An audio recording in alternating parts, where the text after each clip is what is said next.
Nakausap namin si Joy. Sabi niya na hindi daw muna siya papa-vlog. Hello guys! Good morning, good evening, at mega love shoutout po sa inyo lahat. At muli, ito na naman tayo, no? At isa na naman panibagong reaction ng ating gagawin. Ito ay yung utang na loob. Talaga, ang mahirap, ika nga ay tapatan. No?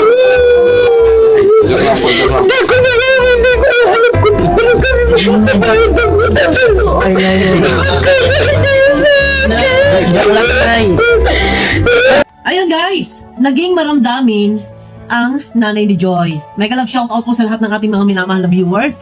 Shoutout kay Ate Beth Tolentino, kay Ate Inday PB, kay Tita Harvin TV, yan, kay Ate Evelyn Sinki, kay Ate Leonie of USA, kay Ate Armagalo, at syempre kay Ma'am Lerma. Yan, mega love shoutout. So ayun na guys, napanoodin nyo, talaga namang naging maramdamin po ang nanay ni Joy, ni Diwata, no? Alam naman natin kung ano yung nakaraan, yung kanilang buhay, na talagang nandun sila sa yung paligid nila puro basura, no? Tapos ito na, ang hindi alam ni Nanay Franco, yung ginawa ni Kalinga Prab at ni Joy, na sinabi nga ni Kalinga Prab na nagpaalam na nga daw si Joy. So kinausap ni Nanay si Joy, at hindi naman daw siya huli sa paalala. Pero ang sabi ni Joy, nakapagdesisyon na siya at hirap siya na pagsabayan yung pag-aaral at yung pagpapa-vlog. Alam naman natin na siyempre may mga activities silang ginagawa, so may mga pinupuntahan din kasama sila Joy. So pagka nga naman ito ay pinagsabay, talagang mahihirapan, lalo pat kung may mga project, may mga assignments sa gabi, eh napakahirap po talaga. Pero dito guys, masusubok po natin, no? Panoorin niyo muna, samahan niyo muna ako, no? Kasi nagpanaga po kami. Nakausap namin si Joy. Sabi niya na hindi daw muna siya papa-vlog. Nay! Iyak si nanay. Iyak si nanay, nay. Nay! Nay! Okay lang po kayo? Nag-iyak si nanay. Pinayak mo, Joy. Nay!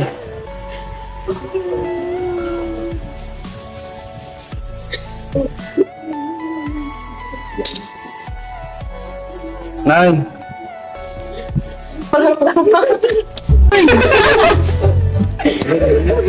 prank lang po yun. Joke lang po yun. Joke lang po yun. Ang lakad yun, naniwala sa joke lang po yun. Joke lang po. Joke lang, nay. Joke lang po yun.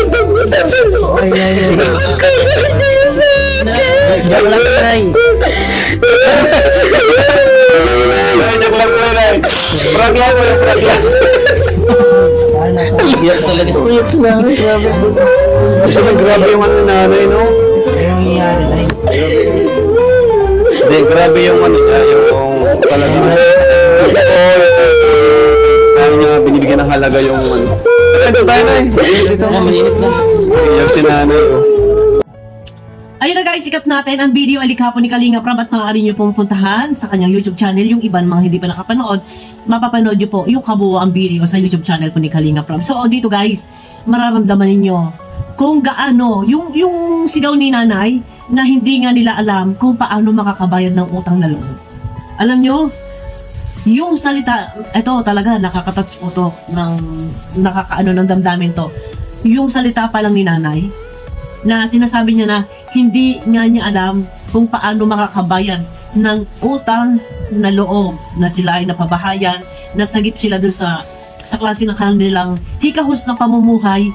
Medyo dito mararamdaman mo kung gaano ni nanay pinapahalagahan yung lahat ng blessings, lahat ng tulong ng kalingap sa kanila, no? Sana lahat ng natutulungan ay ganito, na kumbaga talagang pinahahalagahan. Ang iniisip, paano makakaganti sa mga naitulong sa kanila. No, nakakatuwa naman si nanay. No? Nakakatuwa yung damdamin niya, napakabuti niya, na iniisip niya yung blessings, yung sila napabahayan na tulungan, ay napakalaking bagay nga naman. Paano nila magagantihan ito yung mga tulong ni Kalinga Prab, yung mga siksik, biglig, umaapaw na blessings na kanilang natanggap, paano ito masusuklian ni Nanay at ni Joy. Gayon sila ay may tindahan, kung sila man ay magbigay, hindi pa rin sapat, pero hindi naman nangihingi po si Kalinga Prab ng kabayaran. Pero dito mararamdaman mo kung ano yung nasa damdamin ni Nanay, no? Na hindi siya nagkulang ng pangaral kay Joy, no? Na kung halimbawa meron man si Joy napapansin sa kanyang mga kasamahan ng Kalingap Angels, unuwain na lang, total si Joy naman yung matanda. Hindi siya nagkukulang ng paalala. Sana lahat ng nanay ay ganito, na kumbaga hindi man hinihingi, hindi man humihingi ng anumang kapalit si Kalinga Prab, pero yung damdamin ni Nanay, pinapahalagahan niya lahat ng mga naitulong sa kanila ng Kalingap, ni Kalinga Prab. Nakakatuwa si Nanay, no? Deserve nila na sila ay matulungan. Deserve nila na sila ay makatanggap ng samot-saring blessings mula sa ibang tao, kasi yung kanila is pinahalagahan nila yun. Hindi nila binabaliwala, hindi yung kagaya ng iba na natulungan na, pero baliwala. Hindi pinahalagahan yung effort na lang na sila puntahan ng Kalingap nila Kalinga Prab. Never na pinahalagahan po ng iba. Pero dito kay Nanay, yung hagulhol pa lang ni Nanay na nandun sa likod ng pintuan, na umiyak na ng umiyak. Nagaano nga naman kahirap sa kanya, ano nga naman ba yung mukhang maiharap niya kina Kalinga Prab. Na matapos silang mapabahayan, ganon-ganon na lang, hindi na magpapablog. No? Nakakatuwa si Nanay, nakakatuwa. Sana lahat ng mga nanay, ganito, yung kaisipan sa mama ni Joy, na talaga namang pinahahalagahan niya, maliit man o malaki, napakahalaga sa kanya, at ang nasa isip niya, iniisip niya kung paano makakaganti. No? Kaya naman pag pumupunta dyan, pinamimerienda. Napaka ni Nanay, napaka masyadong maano yung isip niya, na yung hagulhol na lang ng iyak.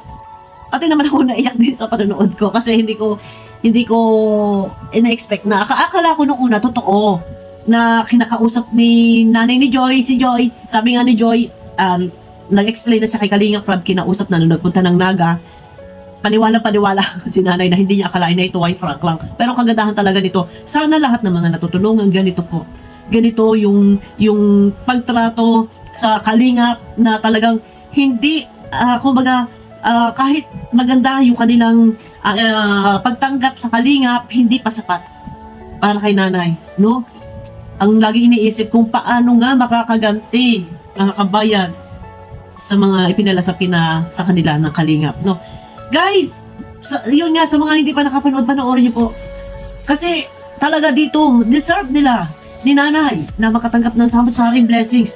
Kasi siya yung tao na, sige lang anak, magpa-vlog ka, kasi malaki yung tulong sa kanila, no? Malaki yung tulong sa atin.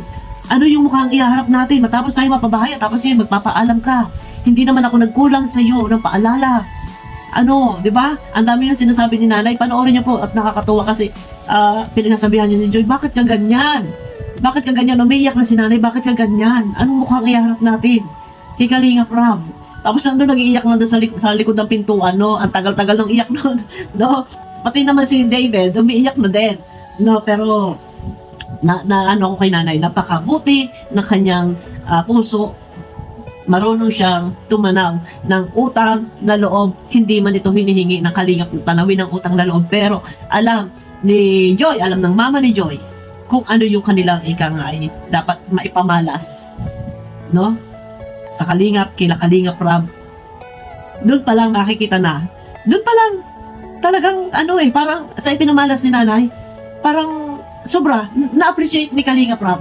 Na sinabi nga ni Kalinga Prab, grabe si Nanay, no, na pinahalagahan ni Nanay yung mga tulong, yung effort nila Kalinga Prab. Yun nga, na-appreciate ni Kalinga Prab yung pag-iyak ni Nanay, kasi naramdaman doon ni Kalinga Prab na ibang klase yung mga ginawa nila, yung tulong nila.